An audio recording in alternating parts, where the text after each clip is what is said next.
जय श्रीमन नारायण। हर हर महादेव। वर्तमान समय में ऐसा देखने में आता है, बहुत से लोग अपना वर्ण बदल रहे हैं। तो क्या वर्ण बदलना न्याय संगत है? शूद्र वैश्य बन रहे हैं, वैश्य ब्राह्मण बन रहे हैं, ब्राह्मण क्षत्रिय बन रहे हैं, तो क्या यह न्याय संगत है? इस विषय को लेकर के शास्त्र क्या कहता है?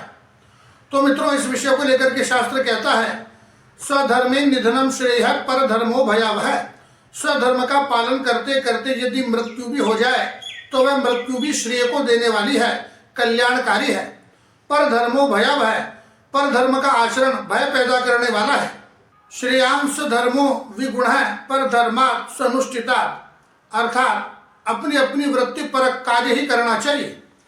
यदि आप ब्राह्मण हैं तो ब्राह्मण वृत्ति परक कार्य ही करना चाहिए।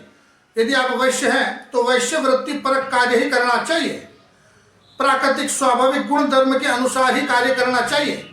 जन्म के साथ मनुष्य जो प्राकृतिक गुण धर्म लेकर के आता है, उस गुण धर्म के अनुसार ही कार्य करना चाहिए, भले उसमें कितनी ही त्रुटि क्यों ना रह जाए। अन्य किसी गुण धर्म को स्वीकार करने या उस कार्य को अच्छे ढंग से क्रियान्वित करने की अपेक्षा अपने अपने वर्ण स्वभाव गुण धर्म के अनुसार कार्य करना अधिक श्रेष्ठ है।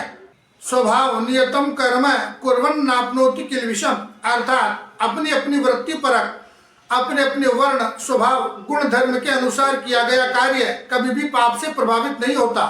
स्वे स्वे कर्मण्य विरतः समसिद्धिं लभते नरः। प्रत्येक व्यक्ति अपने वर्ण स्वभाव गुण धर्म के अनुसार कार्य करते हुए परम सिद्धि को प्राप्त कर सकता है। फिर भी आप स्वधर्म का त्याग करके परधर्म को ग्रहण करना चाहते हैं तो आपको एक बात का विशेष ध्यान रखना पड़ेगा।